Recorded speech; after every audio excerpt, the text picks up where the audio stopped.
Hello students, আজকে আমি আলোচনা করব রাসায়নিক গণনা।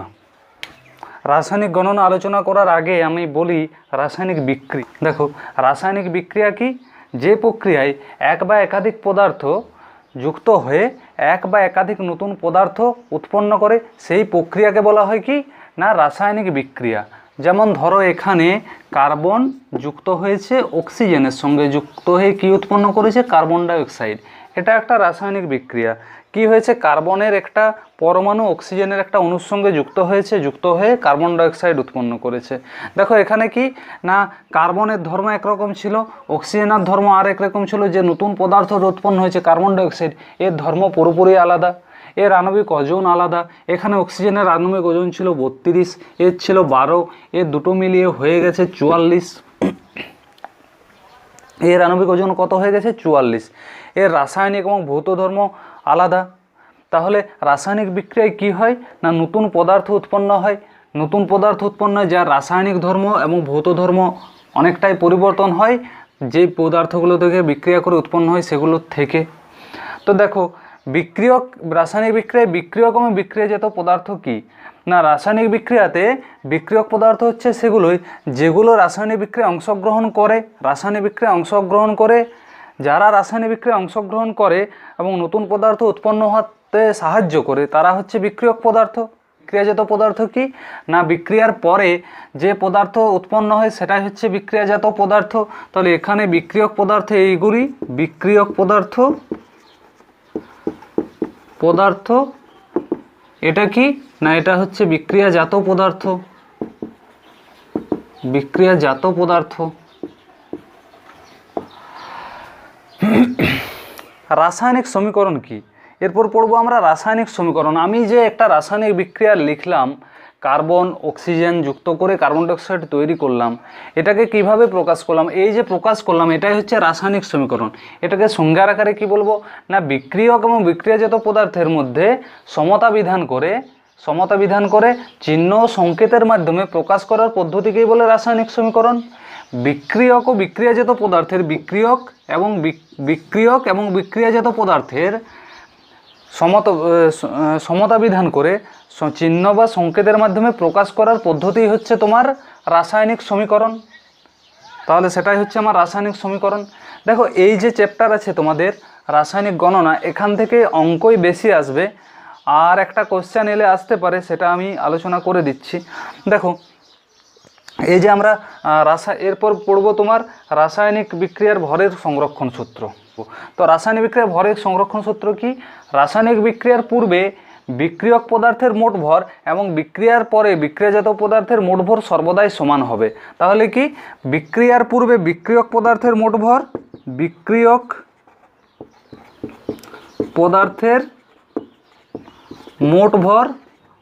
ভর সমান কি হয় না বিক্রিয়াজাত পদার্থের মোট ভর। বিক্রিয়াজাত পদার্থের মোট ভর। ঠিক আছে, এটাই হচ্ছে তোমার রাসায়নিক বিক্রিয়ায় ভরের সংরক্ষণ সূত্র।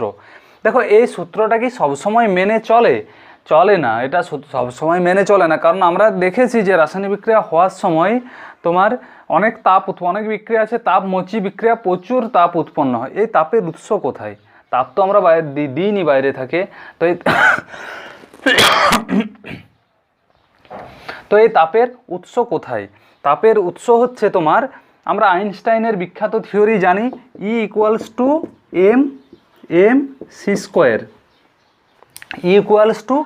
mc²। এই তত্ত্ব থেকে আমরা কি পাই না কিছু পরিমাণ ভর যদি আমার শক্তিতে কনভার্ট হয় সেটার থেকে প্রচুর পরিমাণ শক্তি পাওয়া যায়। ধরো তোমার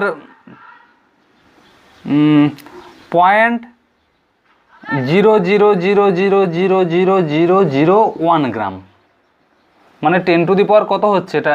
1 2 3 4 5 6 7 8 9 10⁻⁻9 গ্রাম, যেটা আমরা মোটামুটি ওজন করা আমাদের পক্ষে অসম্ভব হয়ে যাবে। এই পরিমাণ ভর যদি আমার এনার্জিতে কনভার্ট হয়, এনার্জি তৈরি করে, এনার্জির ইকুয়েশন কি? mc²। m কত? 10⁻⁹ এটাই ধরলাম। ইন্টু সি স্কোয়ার, আলোর বেগ কত 10⁸ মিটার পার সেকেন্ড, 10⁸, তার হোল স্কোয়ার। তার মানে কত হয়ে যাবে এটা 10⁻16, 10⁻−9 ইন্টু 10⁻16 মানে 10⁻7, 10⁻7। আচ্ছা দেখো এটার তোমার ইয়ে কী হয়ে যাবে, এটা তোমার একক কি হবে, এটা হয়ে যাবে এনার্জির একক কি, শক্তির একক আর্গ আর জুল। এটা আর্গ হবে না জুল হবে। এটা সিজিএসে করেছি, গ্রাম সেন্টিমিটার পার সেকেন্ড স্কোয়ার করেছি।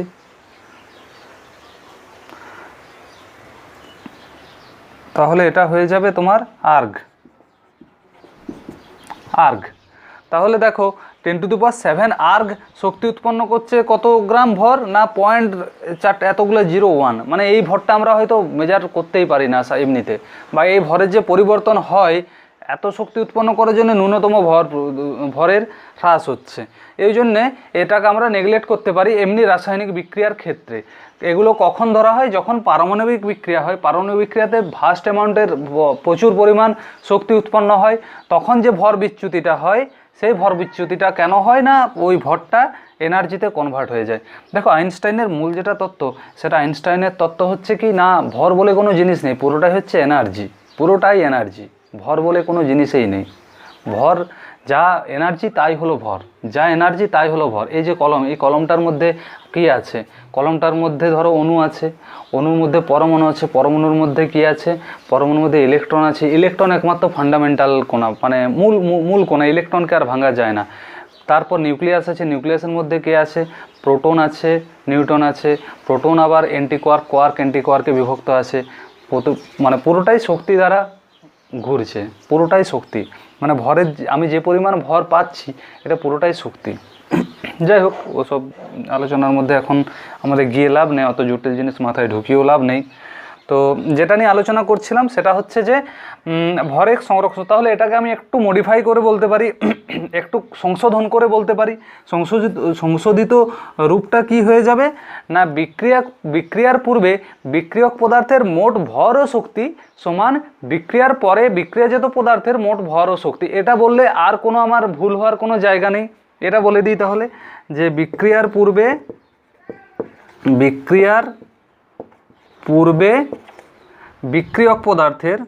বিক্রিয়ক পদার্থের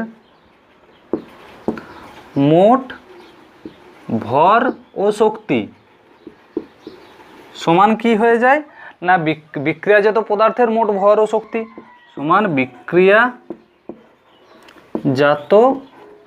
পদার্থের মোট ভর ও শক্তি। ঠিক আছে, এত দূর পর্যন্ত ঠিকই আছে। এরপর আমরা পড়ব বাষ্প ঘনত্ব। বাষ্প ঘনত্বে কি, বাষ্প ঘনত্বের সংজ্ঞা হচ্ছে, আমি লিখে দেবো কি সংজ্ঞাটা, লিখেই দিই, এটা অনেক স্টুডেন্টই ভুল করে। বাষ্প ঘনত্বের সংজ্ঞা কি না, একই চাপ ও উষ্ণতায় নির্দিষ্ট আয়তনের কোনো গ্যাসীয় পদার্থ সমায়তন হাইড্রোজেনের তুলনায় যত গুণ ভারী, সেটাই হচ্ছে ওই গ্যাসের বাষ্প ঘনত্ব। মানে কি, সংজ্ঞাটা লিখে দিই, একই চাপ ও উষ্ণতায় ভি আয়তন কোনো গ্যাসের ওজন বাই কি ডিভাইডেড বাই ওই চাপ ও উষ্ণতায় ভি আয়তন হাইড্রোজেন গ্যাসের ওজন। দেখো আমার বাষ্প ঘনত্বের সঙ্গে আণবিক গুরুত্বের সম্পর্ক কি না, এম সমান হচ্ছে 2D বা 2.016D, 2Dও বলতে পারো তোমরা, 2D বলবে, এটা বলার প্রয়োজন নেই। তাহলে এই প্রমাণটা কি করে দেবো, করেই দিই, এভাবে মুখস্থ করার চাইতে করে দেওয়াটাই ভালো। এটা ওপরটা তোমরা নোট করে নাও, আমি মুছে দেবো ওপরটা, প্রমাণটা একটু বড় হবে।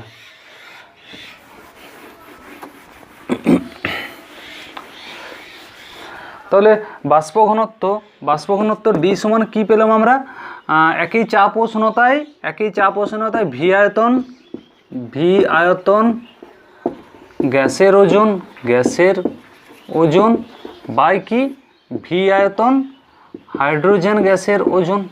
আচ্ছা, ভি আয়তন যে কোনো গ্যাসে, অ্যাভোগাড্রো প্রকল্প আমরা পড়েছি, অ্যাভোগাড্রো প্রকল্প কী জেনেছি, একই চাপ ও উষ্ণতায় সমায়তন সকল গ্যাসে সমান সংখ্যক অণু বর্তমান থাকে।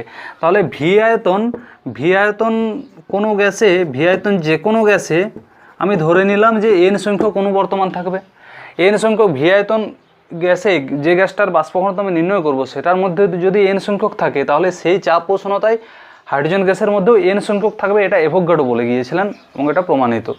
তাহলে আমি এটার থেকে বলতে পারি যে এন সংখ্যক অণুর ওজন বাই এন সংখ্যক হাইড্রোজেন অণুর ওজন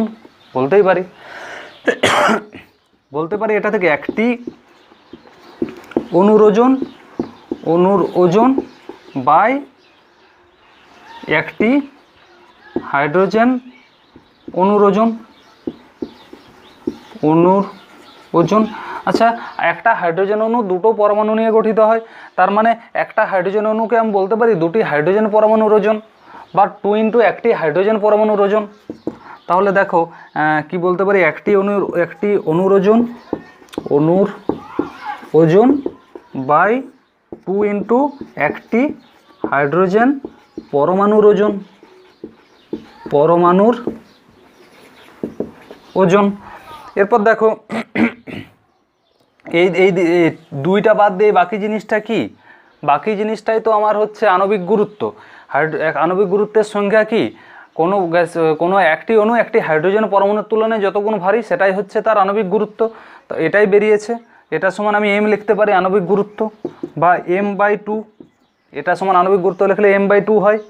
তাহলে ডি সমান কি হয়ে যাচ্ছে m/2, বা এম সমান কি লিখতে পারি 2d, মানে গ্যাসের আণবিক গুরুত্ব বাষ্প ঘনত্বের দ্বিগুণ, গ্যাসের আণবিক গুরুত্ব বাষ্প ঘনত্বের দ্বিগুণ। এটা অঙ্ক করার ক্ষেত্রে কাজে লাগতে পারে।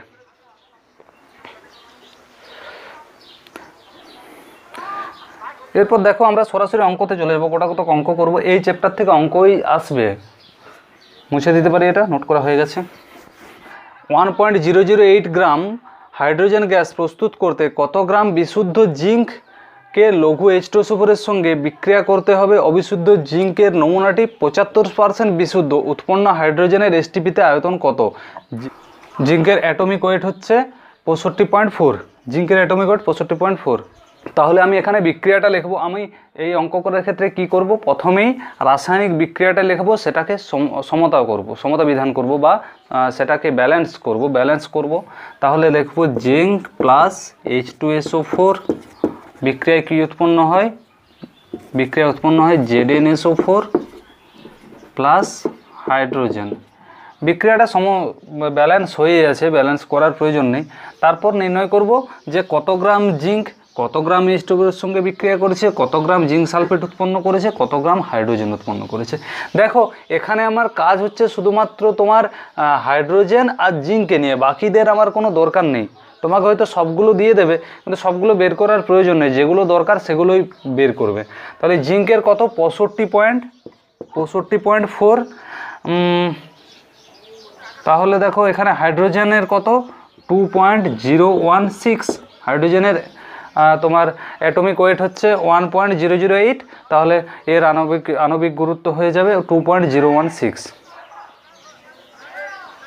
তাহলে দেখো আমি এখান থেকে বলতে পারি যে 2.016 গ্রাম হাইড্রোজেন প্রস্তুত করতে 65.4 গ্রাম জিঙ্ক লাগে।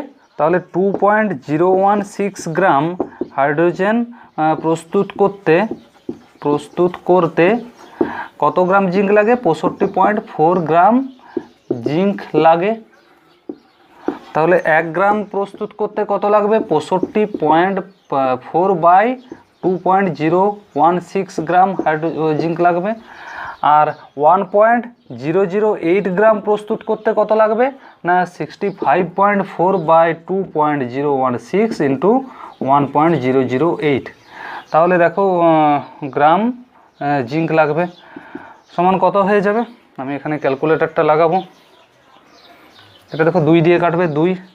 তাহলে 2 3 6, 2 2 4, 2 7 14, 32.7 গ্রাম। দেখো এই জিঙ্কটা 75% বিশুদ্ধ, মানে আমি 75 গ্রাম জিঙ্ক পাবো, বিশুদ্ধ জিঙ্ক পাবো 100 গ্রাম অবিশুদ্ধ জিঙ্ক থেকে। উপরটা মুছি, হয়ে গেছে এটা। তাহলে দেখো 75 গ্রাম বিশুদ্ধ জিঙ্ক পাই কত গ্রাম জিঙ্ক অবিশুদ্ধ জিঙ্ক থেকে 100 গ্রাম, 100 গ্রাম অবিশুদ্ধ জিঙ্ক থেকে, অবিশুদ্ধ জিঙ্ক থেকে 1 গ্রাম বিশুদ্ধ জিঙ্ক পাই কত গ্রাম থেকে না 100/75 গ্রাম অবিশুদ্ধ জিঙ্ক থেকে। ঐকিক নিয়ম লাগাচ্ছি, 32.7 গ্রাম বিশুদ্ধ জিঙ্ক পাবো কত না 100/75 ইন্টু 32.7, 100/75 ইন্টু 32.7। এটা দেখি এখন করলে কি আসছে, উপরটা মুছে দিই। সমান হচ্ছে তোমার 43.6 গ্রাম অবিশুদ্ধ জিঙ্ক থেকে। তাহলে অবিশুদ্ধ জিঙ্ক আমার কত গ্রাম লাগবে 43.6 গ্রাম। এরপর বলেছে যে উৎপন্ন হাইড্রোজেনের এসটিপিতে আয়তন কত। এসটিপিতে যে কোনো গ্যাসের 1 মোল গ্যাসের আয়তন হচ্ছে 22.4 লিটার। মানে এখানে 1 মোল হাইড্রোজেন সমান কত 2.016। তাহলে এসটিপিতে 2.016 গ্রাম হাইড্রোজেনের আয়তন কত 22.4 লিটার। এটা আমরা গ্যাসের চ্যাপ্টারে পড়েছি।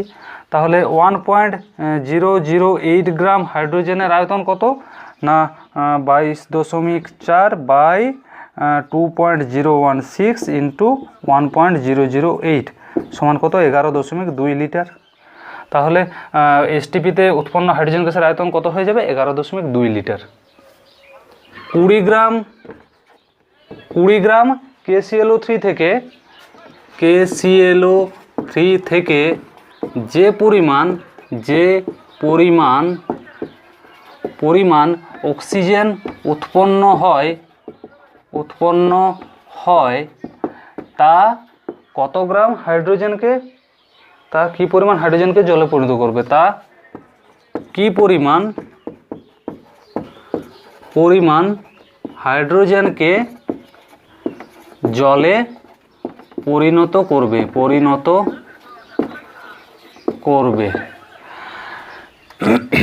দেখো তাহলে আমি রিঅ্যাকশন লিখব।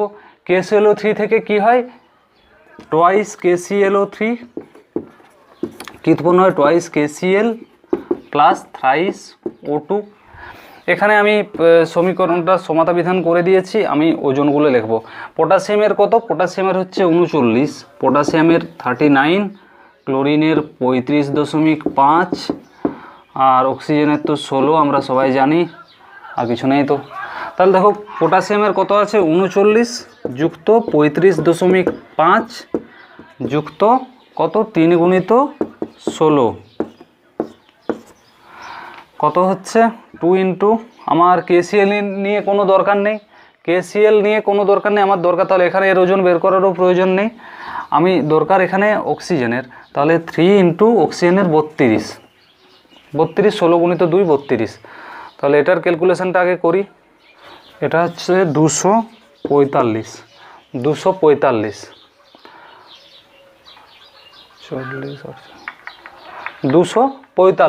তাহলে দেখো এখানে কত আসছে 16 3 32 গুণিত 3 96। তাহলে 245 গ্রাম KClO3 থেকে আমার 96 গ্রাম অক্সিজেন উৎপন্ন হচ্ছে। তাহলে 20 গ্রাম থেকে কত হবে সেটা দেখে নেব, তোমরা করবে এটা। তাহলে করে দিই, 245 গ্রাম KClO3 থেকে 96 গ্রাম অক্সিজেন উৎপন্ন হয়। 1 গ্রাম KClO3 থেকে 96/245 গ্রাম অক্সিজেন উৎপন্ন হয়। আর 20 গ্রাম থেকে কত হবে, এটা গুণিত 20, এটা গুণিত 20 করলে কত হবে দেখো,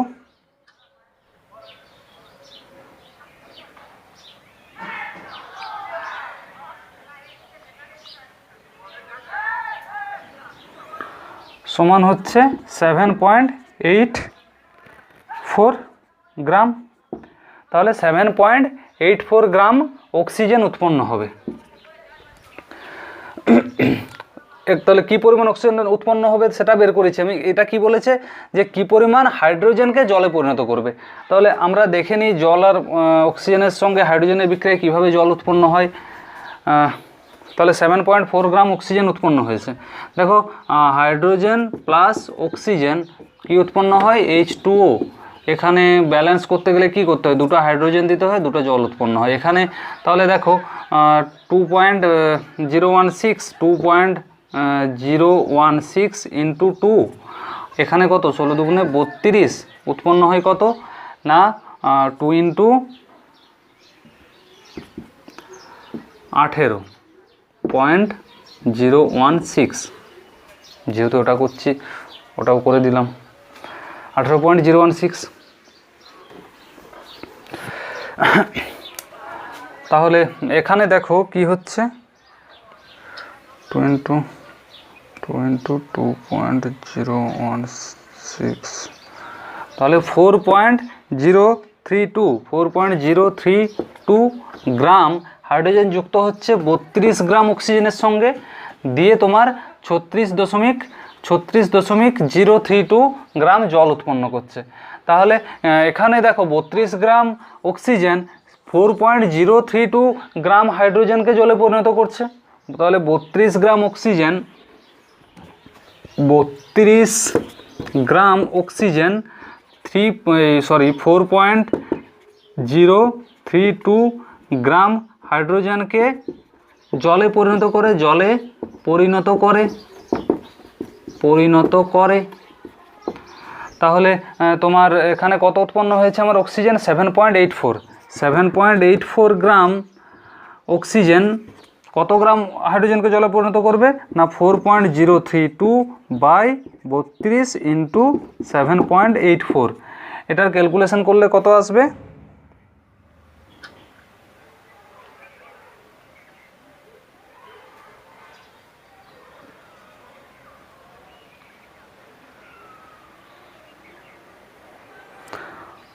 .99 গ্রাম সমান হয়ে যাবে 0.99 গ্রাম। এটার ক্যালকুলেশন করলে আসবে 0.99।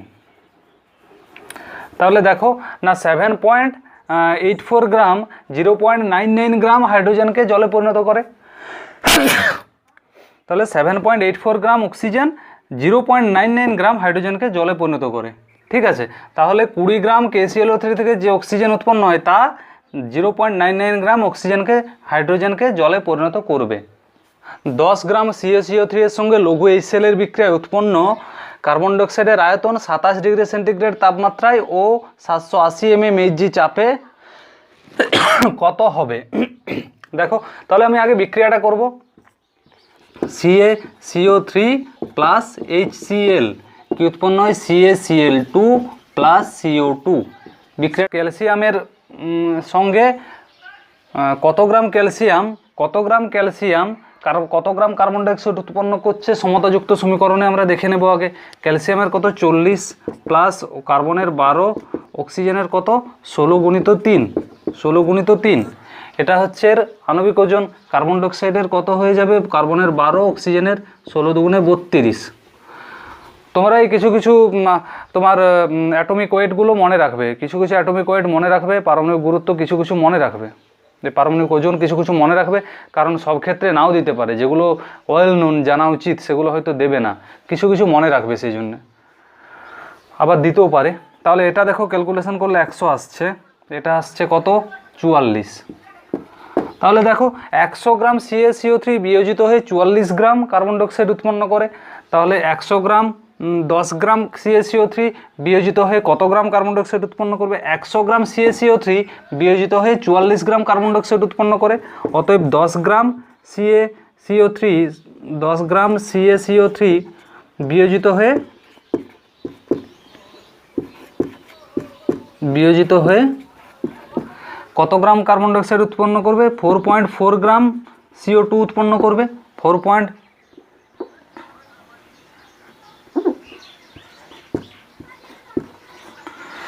বিয়োজিত হয়ে 4.4 গ্রাম CO2 উৎপন্ন করবে।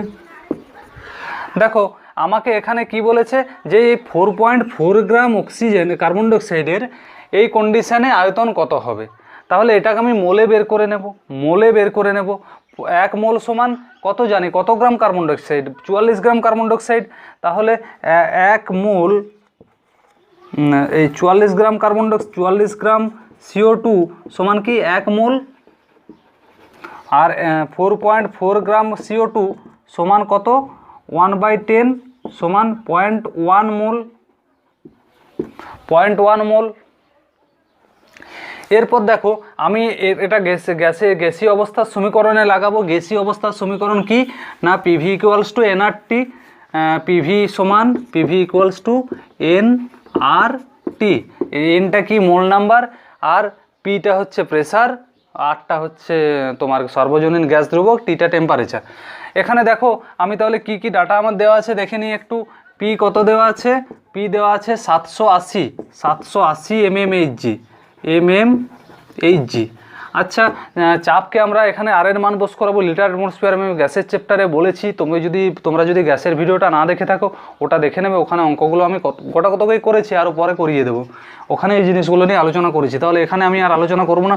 এটা অ্যাটমসফিয়ার প্রেসারে কত হয়ে যাবে? 780/760 অ্যাটমসফিয়ার, ATMS লিখবো। তারপর দেখো এখানে পি পেয়ে গেলাম, এন কত পেয়েছি? এন সমান হচ্ছে 0.1 মোল, 1 মোল। আর এর মান কত? লিটার অ্যাটমসফিয়ার বস করাবো 0.082 litre atmosphere, mole inverse litre atmosphere, mole inverse kelvin inverse. এটা হচ্ছে আর এর মান এবং একক। টি টেম্পারেচার কত দেওয়া আছে? 27 ডিগ্রি সেন্টিগ্রেড, 27 প্লাস কত 273 কেলভিন সমান কত হয়ে যাচ্ছে? 300 কেলভিন। তাহলে দেখো আমি এখানে এগুলো মুছে দিই। এখানে ভি সমান কী পাবো? ভি সমান এনআরটি বাই পি। এন কত? এন হচ্ছে 0.1, আর কত? 0.082, টি কত? 300, আর এনআরটি বাই পি। পি এর মান কত? 780/760। এটা ক্যালকুলেশন করলে যেটা হবে সেটাই হবে ভলিউম। ভলিউমটা কিসে আসবে? লিটারে, যেহেতু আর এর মানটা আমি লিটার অ্যাটমসফিয়ারে বস করিয়েছি। এটা কত লিটার হবে আমি বলে দিই একটু।